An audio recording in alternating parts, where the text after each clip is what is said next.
Aos seus anjos ordenará a teu respeito que te guardem, e eles te sustentarão nas tuas mãos para não tropeçares em alguma pedra. Vocês estão vendo? O diabo está citando o Salmo 91. Botou Jesus no alto de um prédio e disse: joga daqui para baixo, porque o Salmo 91 está dizendo que Deus vai te proteger de todo mal. E qual foi a resposta do Senhor? Não tentarás o Senhor teu Deus.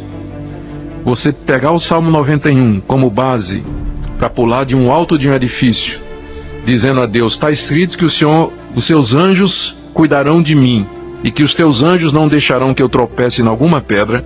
Jesus disse que isso era tentar a Deus. Portanto, pegar o Salmo 91 para reivindicar de Deus determinadas coisas, como os cristãos fazem, é tentar a Deus na interpretação de Jesus Cristo.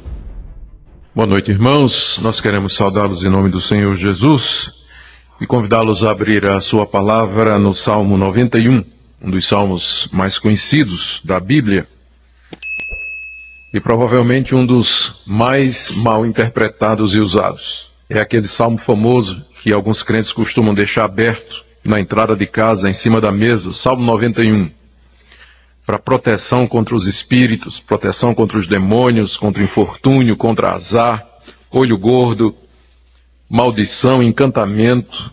Salmo 91 aberto na entrada da casa. Já viram? Eu já vi. Salmo 91.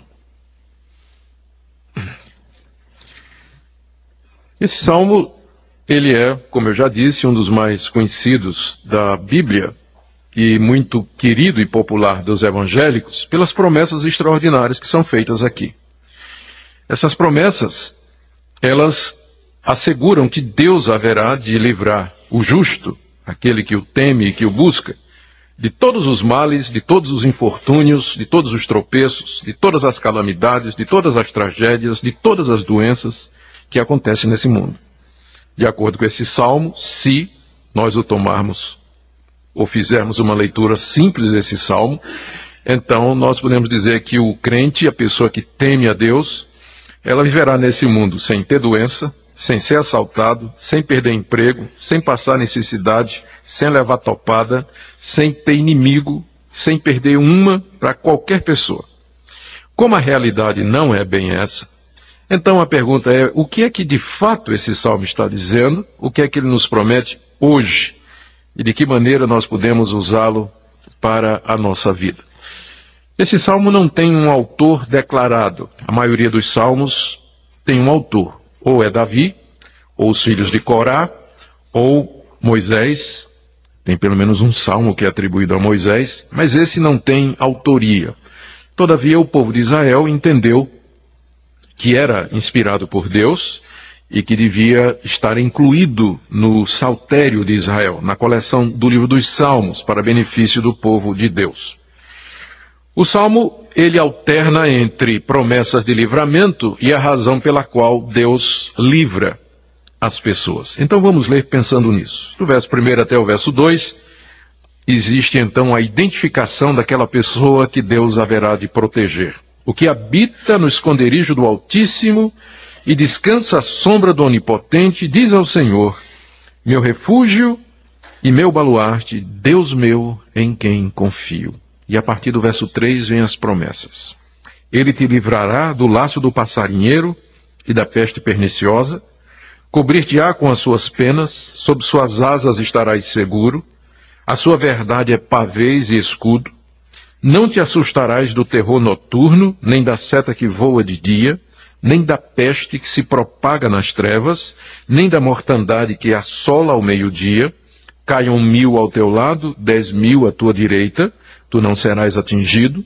Somente com os teus olhos contemplarás e verás o castigo do ímpio. Então, nesses versículos, nós temos promessas extraordinárias de livramento. Tem a promessa de que Deus nos livra dos inimigos, aí no verso 3, o laço do passarinheiro e da peste perniciosa, livramento das doenças. A promessa ainda no verso 4 de que Deus, à semelhança de uma galinha que com suas asas protege os pintinhos, ele haverá de nos proteger, e que a verdade dele funciona como um escudo contra os nossos inimigos. No verso 5 fala que Deus nos livra do terror que ataca de noite, podemos pensar nos assaltantes, e também da seta que voa de dia, podemos pensar nas guerras, que eram muito comuns naquela época. No verso 6 ele fala da peste e da mortandade, que são pragas comuns no tempo em que esse salmo foi escrito e que dizimavam pessoas aos milhares.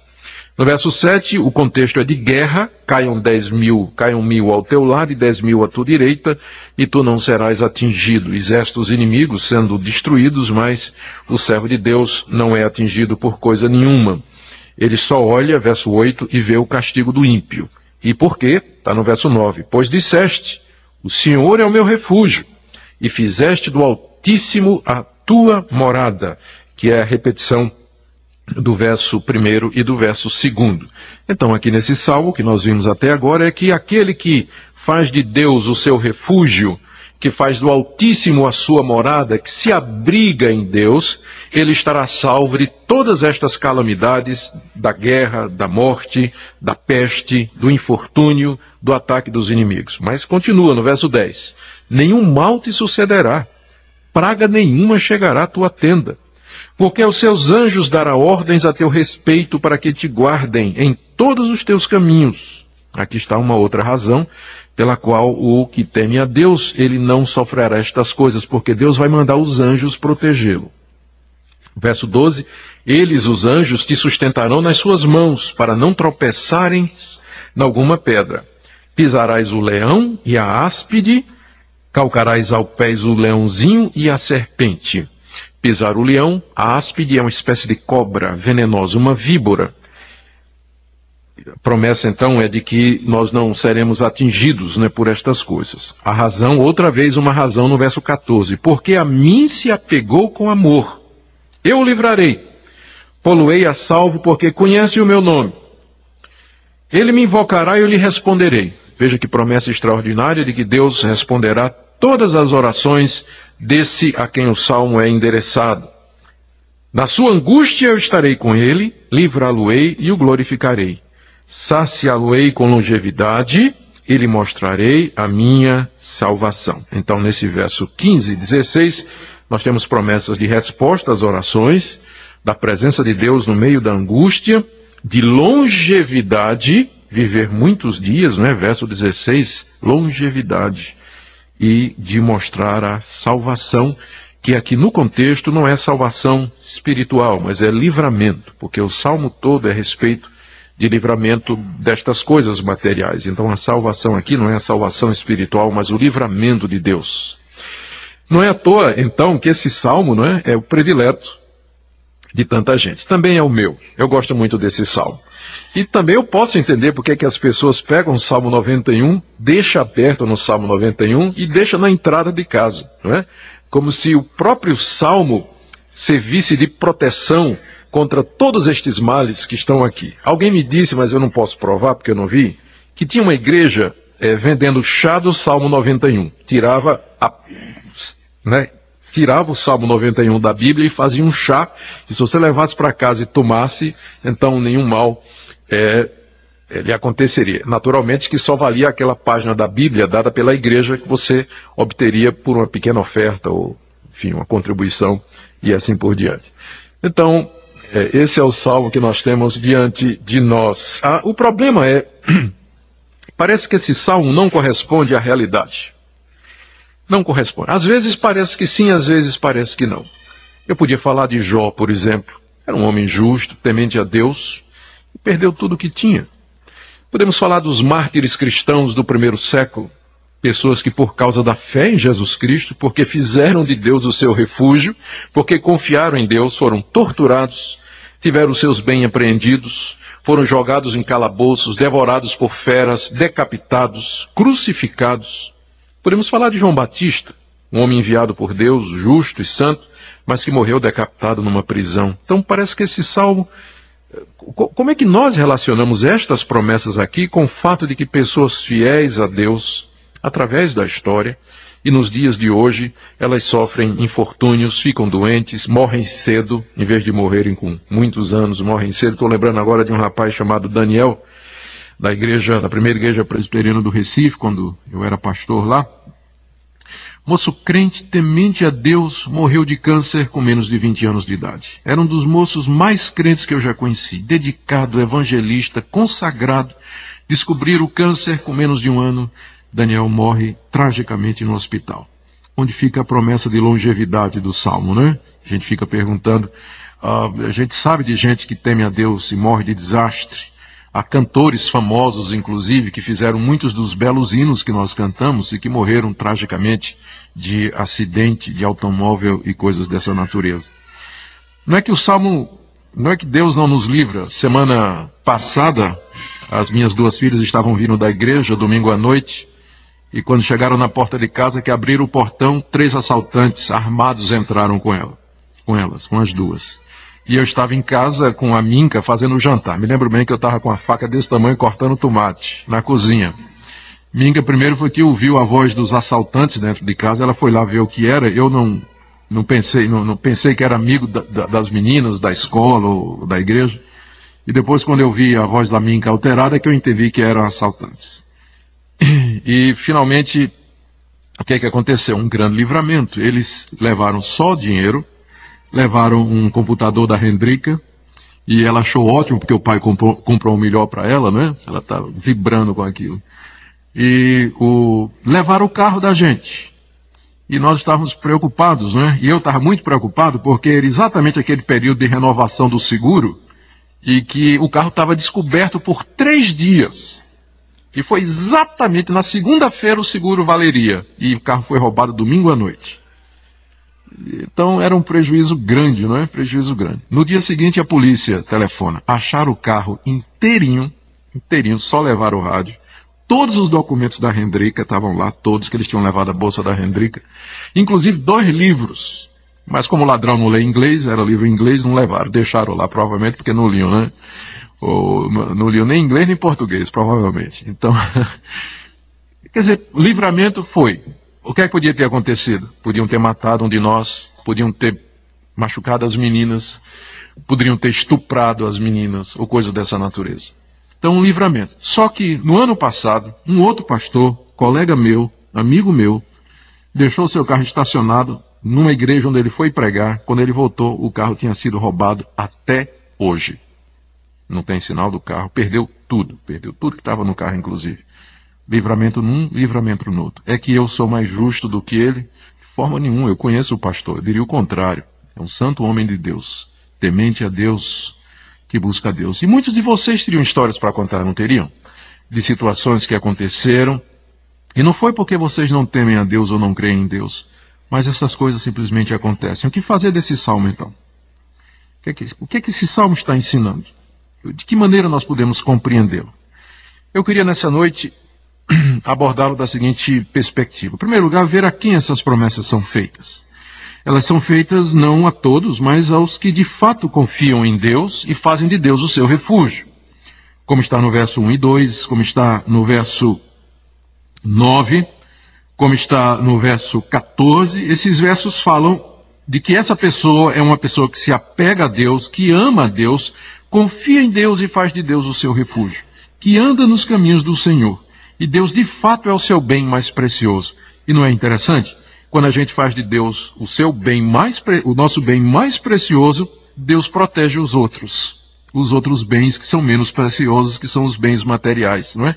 Parece que aí, quando a gente se apega aos bens materiais, aí Deus acaba tirando todas estas coisas, não é? De acordo com o Salmo e a história de Jó e outras histórias, seria mais ou menos assim. Mas eu queria nessa noite dizer que a chave para a compreensão desse salmo é que ele é um salmo que foi escrito durante a antiga aliança. Essas promessas aqui fazem parte da aliança de Deus com seu antigo povo, o povo de Israel. Israel era uma nação, era um povo. Tinha um rei, tinha limites territoriais, tinha leis. Israel tinha todas as características de uma nação como o Brasil tem. E Deus tinha uma aliança com aquele país. E como parte da aliança, do acordo que Deus tinha com a nação de Israel, que era baseado na entrega da lei, lá no Monte Sinai, havia essa dinâmica da aliança. Se a nação de Israel obedecesse a Deus, Deus a abençoaria com prosperidade Deus daria vitória sobre os seus inimigos, daria prosperidade no campo, Deus evitaria as pragas, as pestes, a guerra e a derrota diante dos inimigos. Agora, se o povo de Israel desobedecesse a Deus, eles perderiam a terra, eles perderiam a colheita, eles perderiam o gado e seriam derrotados diante dos seus inimigos. Então, esse salmo tem que ser entendido, primeiramente, como um salmo que foi escrito enunciando promessas para a nação de Israel enquanto país, enquanto povo. Nós somos a continuação de Israel, mas a igreja hoje ela não é mais um país. A igreja hoje não se identifica mais com uma nação. A igreja é composta de pessoas de todas as nações. Não existe hoje uma nação com a qual Deus tenha feito um acordo, um pacto e uma aliança. Então, essas promessas feitas a Israel, debaixo da aliança do Antigo Testamento, enquanto país, enquanto nação, elas tinham um caráter eminentemente material. Se o judeu, de fato, temente a Deus, justo, que se abrigasse em Deus, praticasse a lei de Deus e andasse nos caminhos de Deus, a recompensa que Deus daria a ele seriam estas bênçãos aqui. O livramento dos infortúnios, das fatalidades, derrota da guerra, peste, doença e coisas dessa natureza. Depois da vinda do Senhor Jesus, a igreja não é mais uma nação. A igreja é um povo espiritual e, portanto, as bênçãos da antiga aliança relacionadas com prosperidade material, elas passam para nós não como parte da aliança, mas como alguma coisa que Deus pode dar ou não. Deus pode dar ou não. Então você vai encontrar gente fiel a Deus, mas que não é próspero financeiramente. No Antigo Testamento, isso significaria que alguma coisa está errada. Mas no Novo não significa isso, a não ser que a pessoa seja preguiçoso, não queira trabalhar, seja desonesto, tudo mais. Mas tem crente fiel, que é trabalhador, é honesto, é justo, e ele não se torna uma pessoa de posses. Ele não mal tem uma casa própria, se tem, ou alguma coisa nessa vida. Ele passa pela vida com dificuldade. Tem o necessário para sobreviver, passa algum aperto, mas ele não chega a ser próspero financeiramente. E ninguém pode dizer que a culpa está na sua falta de fé ou de compromisso com Deus. Há várias maneiras erradas de se usar esse salmo. A primeira delas foi aquela maneira que Satanás usou. Satanás citou esse salmo, né? Ele é tão popular que até o diabo gostava desse salmo, né? Está lá em Mateus, nas tentações de Jesus, quando o diabo tenta Jesus no deserto, uma das tentações foi essa. Aqui, ó, Salmo 4.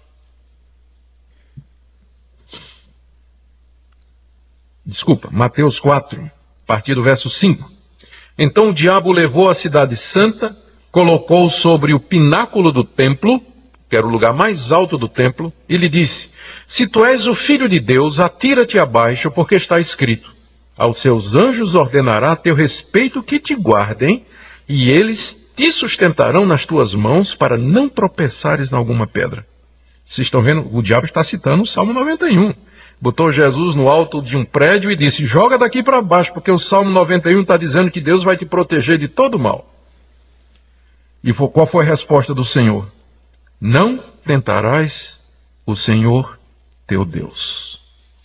Você pegar o Salmo 91 como base para pular de um alto de um edifício, dizendo a Deus: está escrito que os seus anjos cuidarão de mim, e que os teus anjos não deixarão que eu tropece em alguma pedra.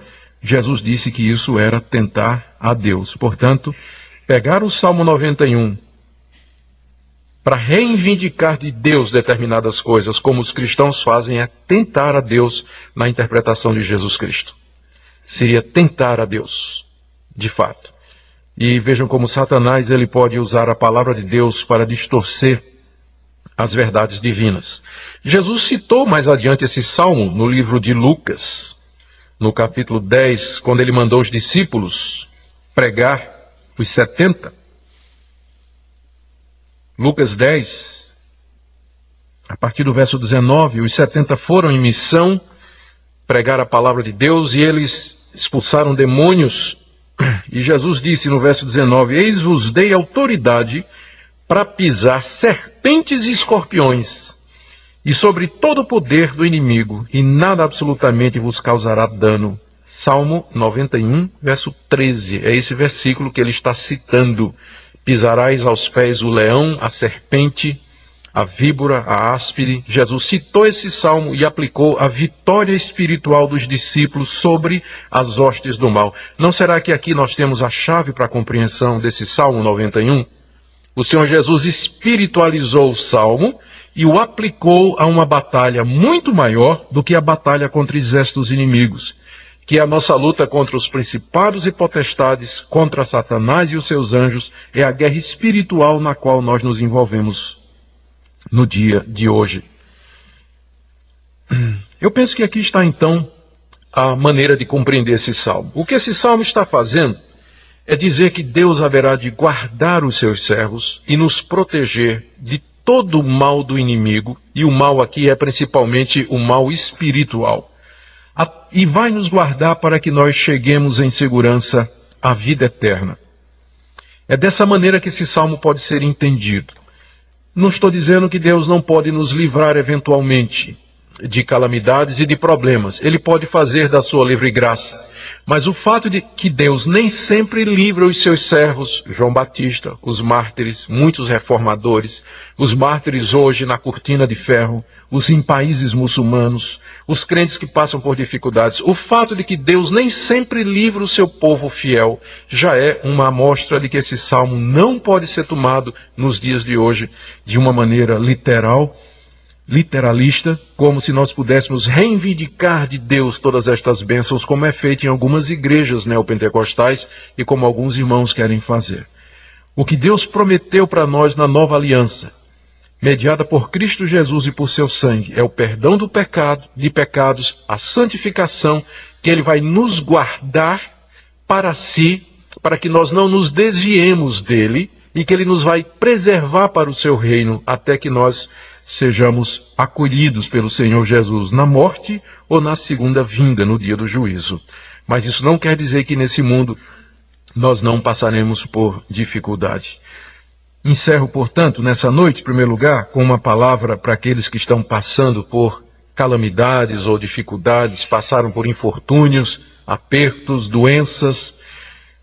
A primeira coisa que eu orientaria seria você fazer um exame da sua vida, olhar a sua vida e perguntar a respeito do seu relacionamento com Deus. É sempre bom aproveitar estas coisas para fazer um inventário da vida espiritual e ver se tem alguma coisa que precisa ser confessada, colocada em ordem diante de Deus, algum pecado abandonado, alguma relação que precisa ser restaurada. Se você, após examinar a sua vida, verificar que você é essa pessoa que se abriga em Deus, que confia em Deus e que está tudo certo, mas que mesmo assim a calamidade veio sobre você, não coloque a culpa em Deus. Não diga que Deus é infiel, não desanime, não se desespere, não comece a pensar mal de Deus ou qualquer outra coisa, porque estas promessas aqui, elas são inferiores a uma promessa maior. Quando nós lemos o Salmo à luz do Novo Testamento, é de que Deus, no meio de tudo isso, vai nos guardar firmes e fiéis para Ele. As ovelhas de Cristo ouvem a sua voz, ninguém as arrancará da sua mão. A preservação da fé e da confiança em Deus é o que Ele promete acima de todas as coisas.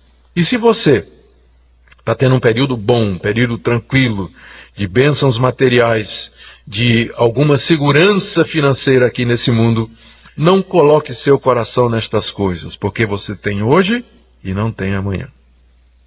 Então, se a sua esperança, se a sua confiança, a sua segurança para o futuro está nas questões materiais, na sua conta de poupança, no seu bem imóvel, então está no lugar errado. Porque, como eu disse, nós temos hoje, amanhã chega um Collor da vida e confisca tudo e você não perde tudo que você tem da noite para o dia. Isso pode acontecer em qualquer lugar. Sua confiança tem que estar no Altíssimo. É nele que você tem que descansar.